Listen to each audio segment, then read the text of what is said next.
masa depan bro. Bek sia-siakan wate yang kesempatan yang matang Allah berikan kepada kita. Pergunakan dengan sebaik mungkin.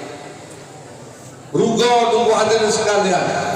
Drone yang lagi titip lurun si drone di lembaga Darul Munawarah.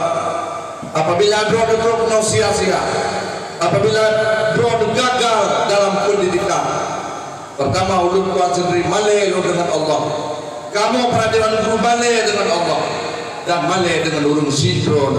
Di akhir kegagalan yang tidak ada kemampuan kamu dalam mendidik drone sebagai kader-kader agama di masa yang akan datang. Kader-kader penerus untuk memimpin umat, memimpin agama di masa-masa yang akan datang.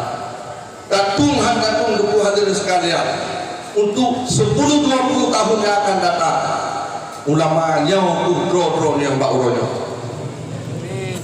Abu-abu gede kalimo, kamleke rupa yang umum. Gure drone yang bauronya kalimo, kamleke rupa yang umum.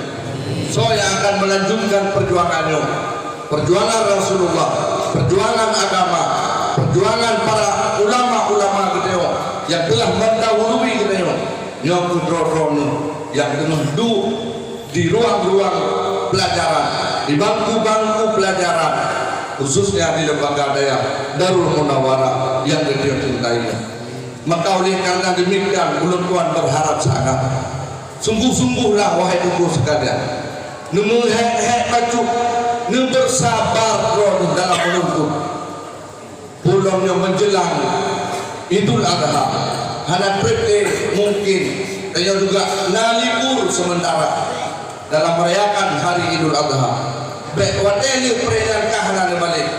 Hitungan ulam kepada santri baru, baik putra dan putri, dari daftar pendaftaran yang telah didaftarkan yang kali hulun tuan kalem 1,016 roh.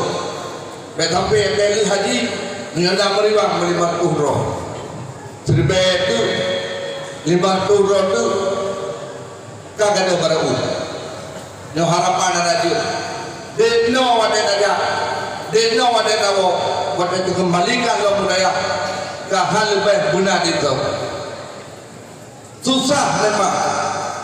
Harapan lagi di kampung, harapan lagi tempat-tempat yang kami apa, daih mesra